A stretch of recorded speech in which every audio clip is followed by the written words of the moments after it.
You're listening to the Ask Drone U podcast. You ask, we answer your drone questions. Whether you're here to turn your passion into profit or you simply fly for fun, we're a community of learners and teachers who aspire to achieve greatness.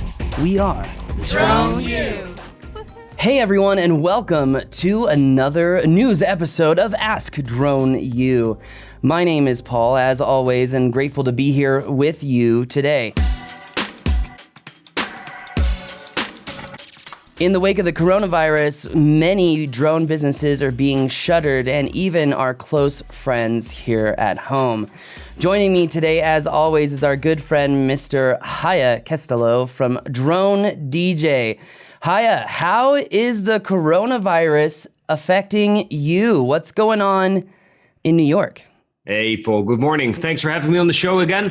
Coronavirus in New York. I mean, things are getting a little bit crazier by the day. I mean, for instance, we live in Westchester County, which is slightly north of New York City, where we had that instance in New Rochelle where they quarantined this whole area. Right now, all the schools are closed. Our kids are upstairs. It's all online learning now. I feel that currently they're just discovering how many more people already have the virus, even though previously there wasn't known because there aren't any tests available. And I think now you see that all those numbers ramp up because they realize or they find out how many people actually have already been infected. So things are getting a little bit more crazy. I mean, we try to self-isolate as much as we can. Of course, it's not always super easy, especially with kids that are young and want to play outside and run around. But we do the best we can, and hopefully this will be behind us soon. But to be honest, I'm not sure it will. It seems like we got a bit of a road ahead of us, unfortunately. Yes, it does seem like we have a road ahead of us, but the coronavirus may not be all bad news for drone pilots. And here at Drone U, it's making us really think about, what to focus on, what to prioritize. Because with everyone spending so much time at home, it really does provide an opportunity to better yourself, right? To change the entertainment versus educational ratio. How much TV versus how much are you learning, right? To better your business, to work on your business instead of working in it. And I do have some good news as far as the coronavirus is concerned for drone pilots. We have a couple pilots, especially on the West Coast. One of our good friends in Boise, Idaho, has seen an uptick of almost threefold in flight missions, going from 15 flight missions of roof inspections for the insurance industry per week to 45 flight missions, as social distancing has had many companies, ramp up the use of drones. So the data is coming in that if drone pilots are spending time in continuing to build relationships, opportunities are actually arising and not disappearing. Although for some people like me, most of my studio jobs with our good friends in the studios, the platforms that you probably watch at home, they've shuttered production for a couple weeks. So personally, I've lost a couple of drone jobs, but I don't think that they will be gone forever. If anything, I think there'll be a huge uptick once summer starts. Yeah. I agree with you on that, Paul. I think once things turn back to normal, you're going to have a lot of pent-up demand that's going to come back to the market, and we'll all be playing catch-up to get the work done. So I think it's a big pause right now. You just stop pretty much everything that you do, but once things turn back to normal, I think we'll be crazy busy. Yeah, no, I agree 100%. And I have to say, here at Drone U, because we see this happening, we wonder, what is our competition doing? What are our drone pilots doing to better themselves?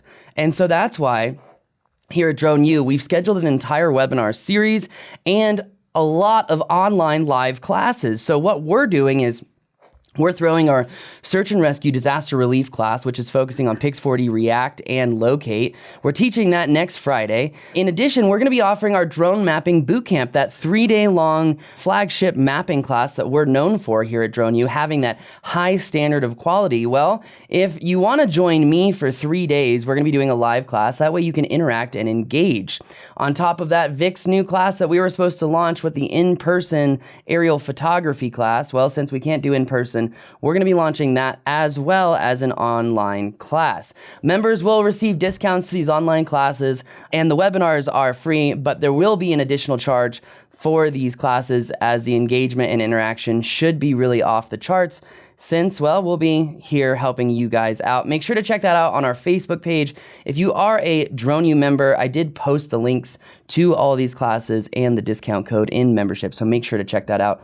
But Haya, I will say, in the wake of coronavirus, man, it seems like even, the Spanish are now using drones to ward people off in the quarantine zone. I mean, we saw, drones really being used heavily in Asia and China and disinfecting areas, and even delivering packages, which could provide a massive opportunity for drone pilots in the United States. But as we're going to learn maybe after this next article or next piece of news, that may not be in the cards for Americans. But before we get there, what is going on in Spain? And it looks like someone is finally using a drone that I think most of the American market turned itself away from. But what are you seeing here?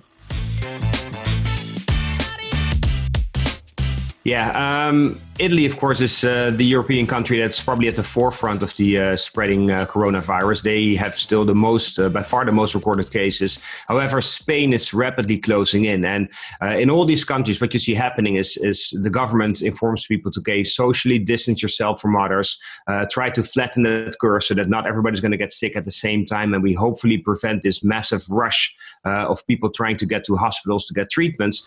In Spain, they've been using drones to help enforce this self-isolating part of the whole procedure, basically. So people who've been walking on the streets and walking in the parks, the police came out with radios mounted on their vehicles as well as drones to basically broadcast and tell people, hey, you shouldn't be hanging out with other folks. You shouldn't be walking in the park. Really, you should be going back home. You should self-isolate and help us try to slow down the spreading of the coronavirus.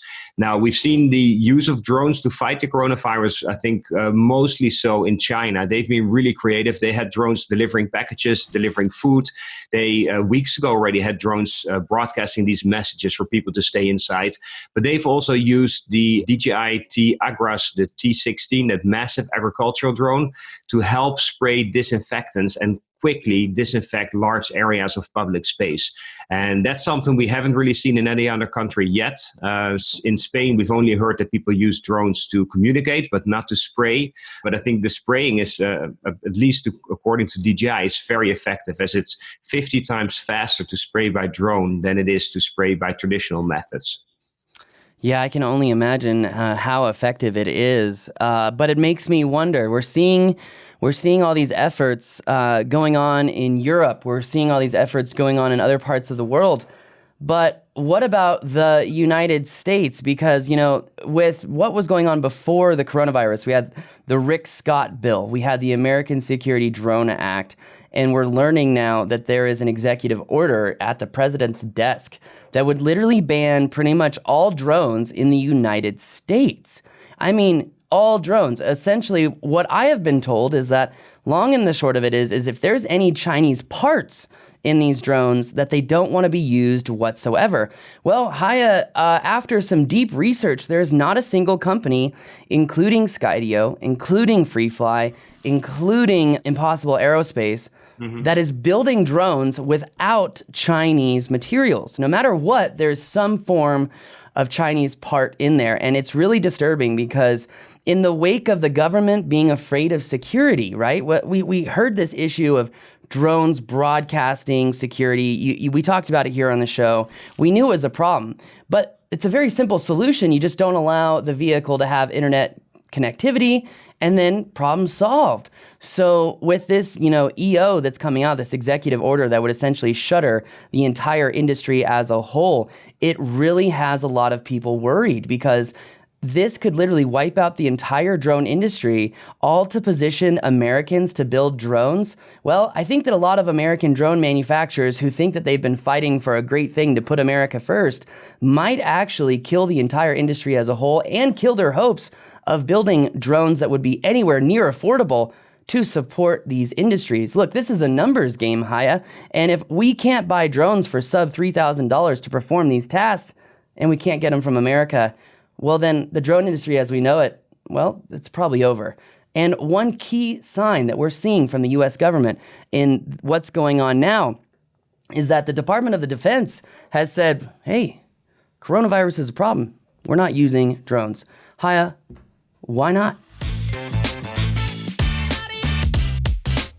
Yeah, apparently they said thank you, but no thanks. They're not going to be using drones, it seems, or they have currently at least no plans to use drones to disinfect large public spaces. It makes you wonder because, I mean, agricultural drones aren't brand new. I mean, they've been around for a while. The technology is available. It's been tested. It's been used. So you can get the equipment. You can actually do that. And I think it would make a lot of sense to use drones for good in these kind of situations to help fight a virus. But as you said, that the US government has been very reluctant and basically recently has been pushing back towards drones.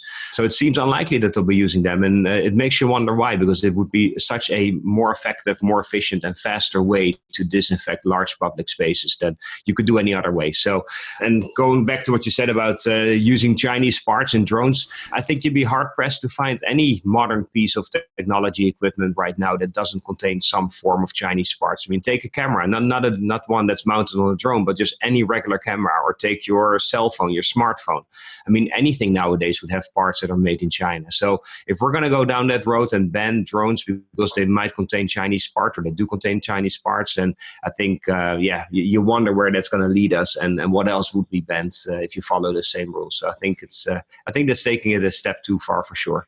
I think it's 100 steps too far, and I really do think it would absolutely ruin, crush, kill the industry. It's over. It's been fun, guys. Thank you very much. I do think, though, that there are some insiders that are trying to speak some common sense to our government elected officials to say, look, we understand that your concerns, but we have to deal with this in a rational way. We have to understand the problem as a whole. What's the solution? Can we solve this without hurting the American people? I think the coronavirus is really helping us kind of delay this. In fact, we've heard some rumblings and grumblings that the FAA may actually delay the rollout of remote ID because of what's going on. And I will say, maybe the coronavirus is a benefit to the drone industry as a whole if remote ID does get perpetually delayed. Because I have to say now, with what's going on with the government, what's going on with the coronavirus, credibility and the ability to listen and comply is almost at an all-time low. Just look at the number of kids that are still at spring break in all these beaches in Texas and Florida who have no idea about the potential dangers of a pandemic. So I think if you compare that level of compliance with what we're going to see in the FAA deploying remote ID, I think that this really could cause just a massive compliance problem that unlike anything we've ever seen, but we don't need to harp on the bad too much. But I think it is important, though, as we had that recent podcast, Haya, with the FDNY talking about drone programs, talking about public safety operating under Part 107 or a COA, I have to say, after reading your most recent article about a DJI Matrice 210 was lost in the ocean, before you even tell us what happened, after reading your story and without even talking to you about it, this looks like user error on two accounts. Number one, you've got a public safety agency that's operating in North Carolina, which North Carolina touts itself as the best state to operate drones as its first in flight, and it was the first to breach federal memorandums of federal preemption. Yet they're stating that these systems are actually helping deploy drone programs, and while that may be true in some instances, it seems like drone programs in North Carolina are plagued by the similar problems by drone programs all over the country, which is simply a lack of operational understanding, a lack of standards, and a lack of, knowing the third rule of takeoff, which probably would have saved this guy in battery management and saved $26,000 from plunging right into the ocean. But Haya, for those of us who love hearing about a good crash, what do you got?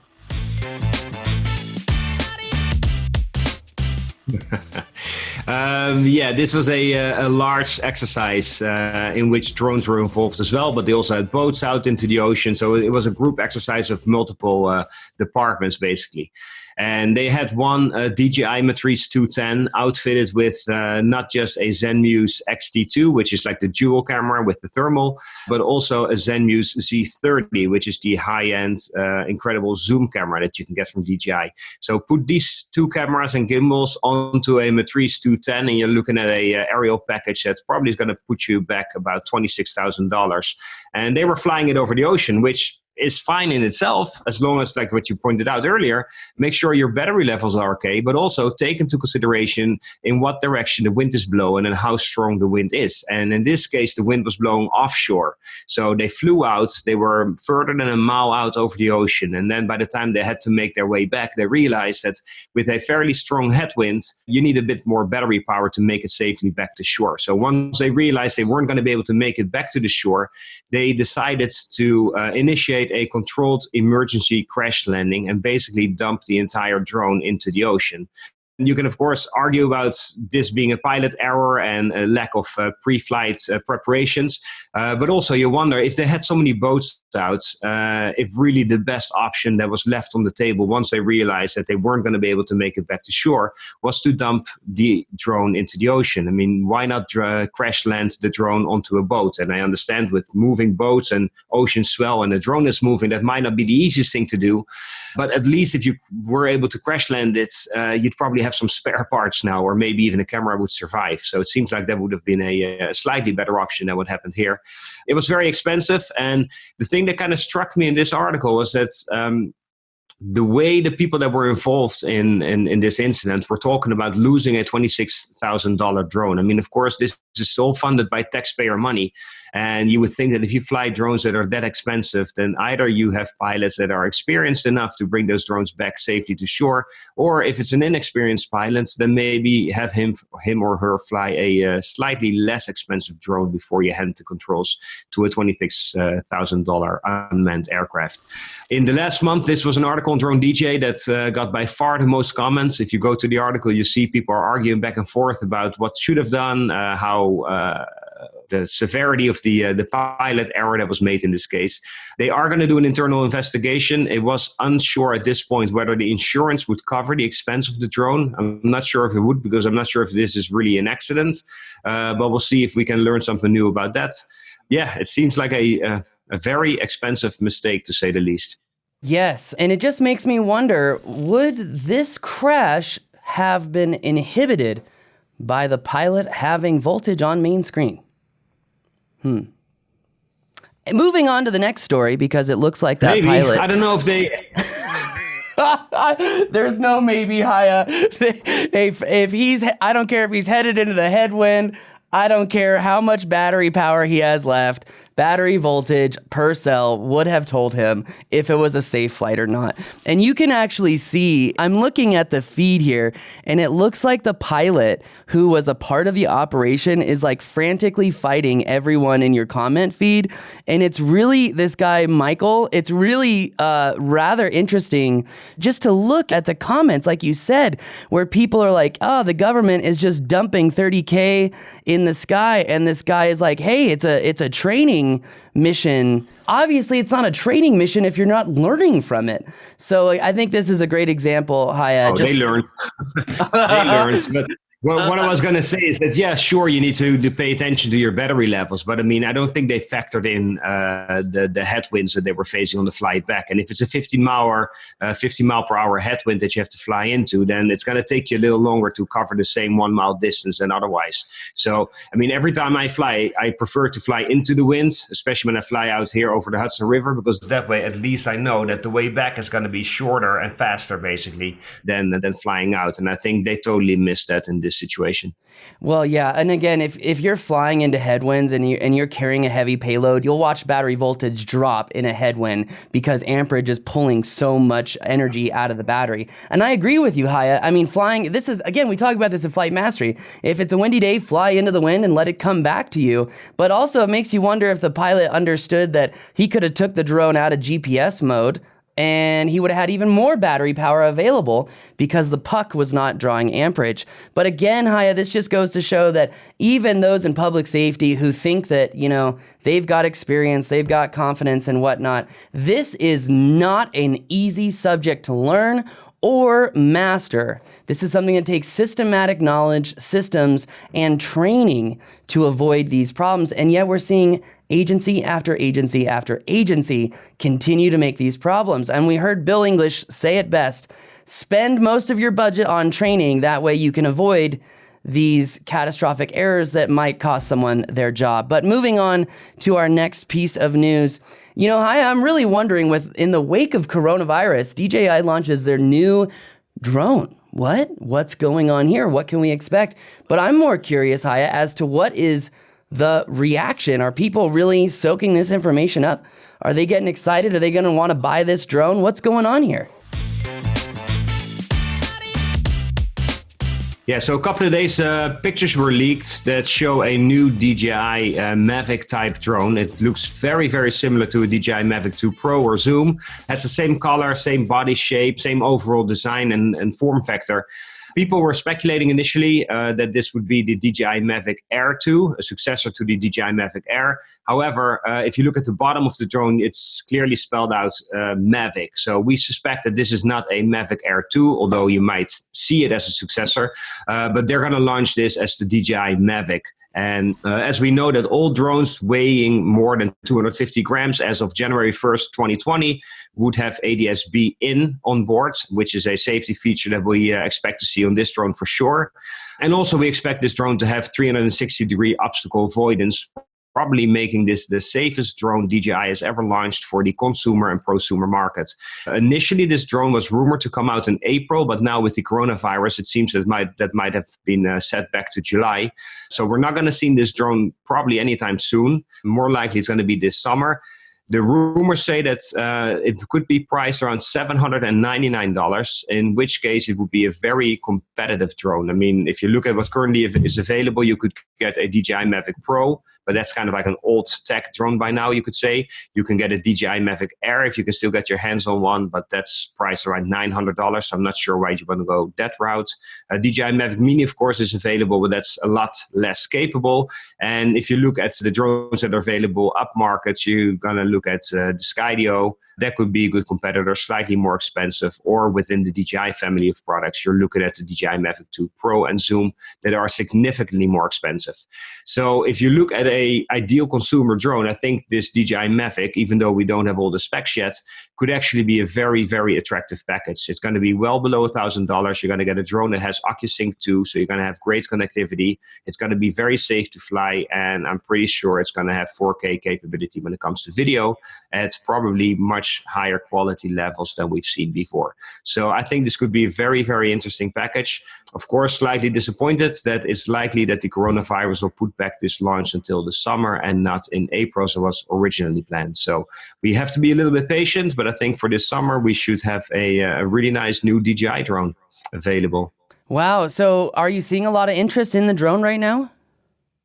Oh, yeah. I mean, if we just go by the traffic that the articles get, this was by far our number one article as of this year. So a lot of people are interested in DJI Mavic drones. And of course, when there's a new drone that's about to be launched, that generates a lot of buzz for sure. Wow, very interesting. I think it'll be cool to see what comes of it. Just based off of the look of the camera, though. I don't know. I don't want to make any statements before I get to fly it, but will be interesting for sure. I would love to see an ADI mode on it as usual. You know me, Haya. You know what I like. But going much further beyond DJI, as drones are saving lives, and as we make our way down to Australia and New Zealand, it looks like drones are being used in more and more ways. And one of those ways is saving surfers, saving people who are constantly fighting riptides to enjoy the sport that they love. The interesting part, though, is how they're doing it. And I have to say, I've never seen anything like this before, and I think it's absolutely a brilliant way to find surfers and save their lives. What are they doing differently here? Yeah, Australia, of course, has a very, very strong surfing culture, as everybody will probably know. But there's a drone company called the Ripper Group in Australia that for at least the last 3 years have been at the forefront of using drones to keep swimmers and surfers and beachgoers in general safe from, let's say, sharks and crocodiles and other instances in which they might drown.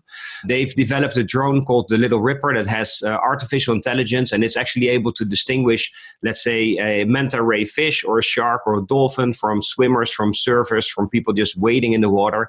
And they can see when there's a situation where somebody might be in distress. Secondly, they have drones that can actually deploy flotation devices. So when somebody is actually in distress, they fly a drone out and drop a flotation device to help save people. So this company has been very much at the forefront of using drones to help people stay safe in the water. Right now, what they've done is they've used DJI Mavic drones, and it seems like it might be the DJI Mavic 2 Enterprise, and they've outfitted them with a dye dropping mechanism. So similarly to the drones that people use to fish offshore, where they fly out the bait and drop it, let's say, half a mile to the ocean. These drones here, used by the Ripper Group, they have little drop devices that drop dye into the ocean. It's a biologically degradable dye, so there's no harm done there. But they drop it in places where there is a rip current. And once you drop the dye in, you can actually see the flow of the water, and you can actually identify those hazardous spots where people should stay away from. So it's yet another use case for drones to help and keep swimmers safe. And I think it's awesome to see what they do in Australia, and it makes you wonder why we don't see more of drones used in similar ways here in the United States. I mean, you probably know Australia is known for a lot of shark attacks and sharks getting close to the shoreline, but it's not the number one. I mean, if you look at Florida, I think Florida is still the capital when it comes to shark attacks and shark sightings among swimmers. So you would think that if this stuff works in Australia, we might be able to use it here in Florida. We might be able to use it even in up in Cape Cod, where they see great white sharks, or in California. And every time I'm kind of amazed by what you see happening with drones in other countries, and then how little of that we see happening here in the US. And I think there's so much opportunity. So I think it would be good for life-saving communities or rescue operations to use more drones and get more drones in the hands of more people and save more lives that way. Yeah, it's interesting how what's supposed to be the world's safest airspace and best airspace system is actually inhibiting the economy as a whole. And that's not surprising. So I think it's just so important to remember, everyone, that whenever we're making decisions about using drones and regulations, to be so far on one side of an issue or so far on the other side of an issue isn't really going to help us. What's going to help us is really thinking through these issues and understanding how we can move forward as a collective. And hopefully, again, everyone who's listening to this show, hopefully after this remote ID debacle, you have learned what companies are truly after. I mean, we saw a report recently about how many people had financial gains to benefit from people who were sitting on the DAC committee, and it was over 88% of the people sitting on that committee would gain financially from remote ID. And then we saw AirMap come out with Verizon and Skyward and Kitty Hawk saying, oh, most of the comments are overblown and remote ID is still great for people. Are you guys listening? Are you guys retarded? Like, do you think that the drone industry is stupid? Look, we're not stupid. And I would ask everyone to go watch the replay of that little shit show that was put out by those companies and make a decision for yourself. But for me, I'm going to get to the point where if I hear any Drone U member using any of those products, I might just remove them from the community. Because when are we going to get to the understanding that our impetuousness is allowing these companies to grow further? Okay? We have to stand up and say, no, I'm not using your platform anymore. No, I'm not okay with this. No, remote ID is not good for us. You guys are idiots. Okay, I know that attitude is pervasive in the FPV community, in the AMA community, and the hobbyist community. I would like to see more commercial users just stand up and say, enough is enough. With that said, that takes us to our next piece of drone news. And as you said, Haya, the only, people who are flying drones and advancing the industry as a whole are doing so illegally. But in New Zealand, it looks like drones are once again being used to benefit society. And it makes you wonder, if all these successful uses of drones continue in other parts of the world without safety issues, well, it makes you wonder, how come it's not happening here? Haya, what's going on in New Zealand? Yeah, in New Zealand, there's a company and they've used a mini helicopter that you fly remotely. Mini as in, what is it, substantial. And they use it to drop bait to basically get rid of pests. And they've used it successfully in, I think it's around 117 offshore islands off the New Zealand coast, where they would fly these drones out, drop the bait, and basically get rid of pests such as rats and other animals that kill the native species. There's a lot of birds that lay their eggs in nests on the ground and they get targeted by these rats. So using the drone was turned out to be a very effective manner to get rid of them. They can drop the bait much more precisely as these drones can fly much lower to the ground. And of course, since these are unmanned aircraft, you have no risk of a airplane crashing and then killing the occupants. So they're able to get a lot closer to the action, drop the bait very, very precisely. And it's been very successful. They've spent the last 2 years using this method in those 117 offshore islands. Now they're going to the main shore and use the same technique there. Now, remember, of course, New Zealand, you have a lot of very mountainous and very steep and rugged terrain that's not easily accessible at all. So when you look at traditional methods of positioning these baits, you need people to actually get out there, which is both dangerous and not easy to do. And of course, this is where drones come in handy. You just fly them remotely, fly them right to where you need to drop the baits and drop it and get out of there.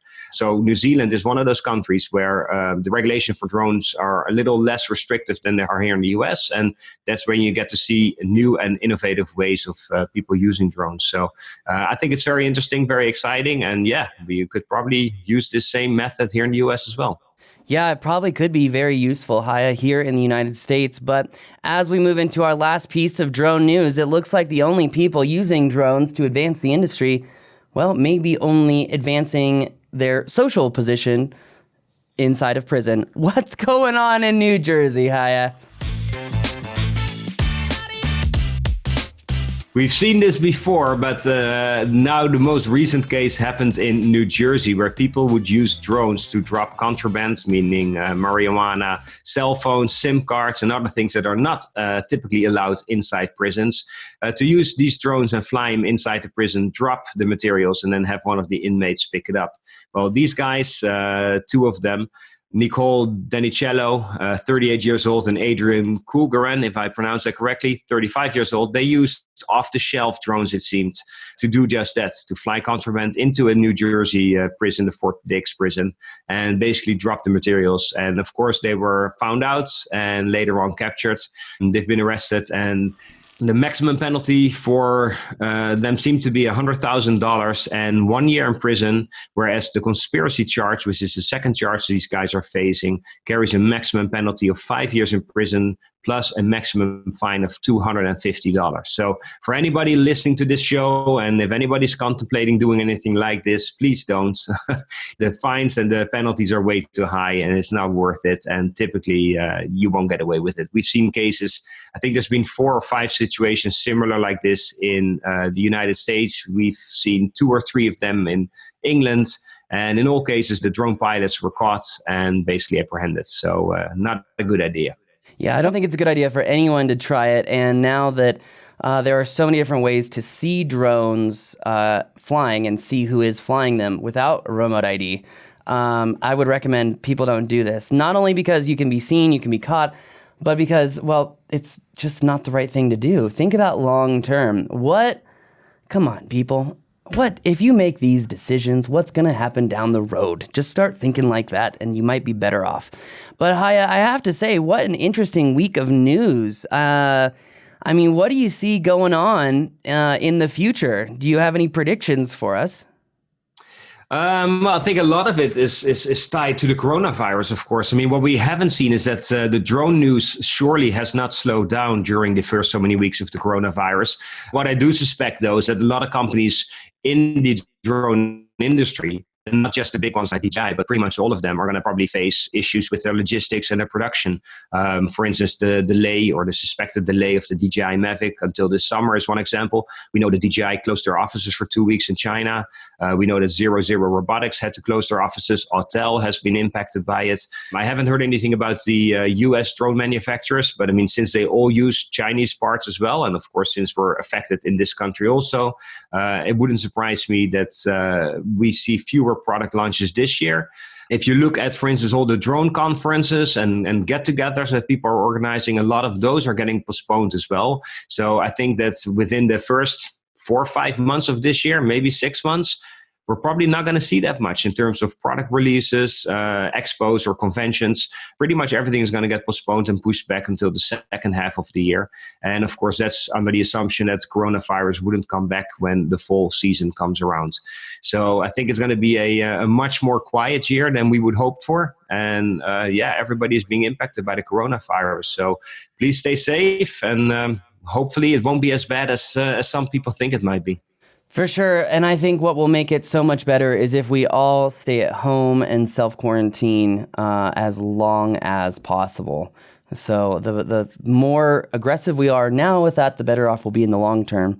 But anyway, Haya, I just want to say thank you so much for coming on the show today. And thank you for your time, and excited to kind of navigate this with you.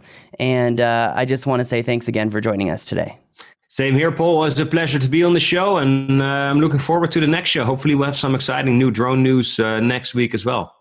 Yes, hopefully. But hopefully. I'm really excited for it. But that's going to do it for us today. Haya, thank you. And thank you for everyone else out there who's watching the show. Don't be afraid to subscribe to the show, and don't be afraid to leave us a review and let us know how we're doing. But thank you again for joining us. As always, join us for the next couple of webinars. They are posted on the DroneU Facebook page, facebook.com/DroneU, and join us for a live class. So, maybe we can interact together. That's going to do it for us today. My name is Paul. He's the Flying Dutchman, and this is Ask DroneU.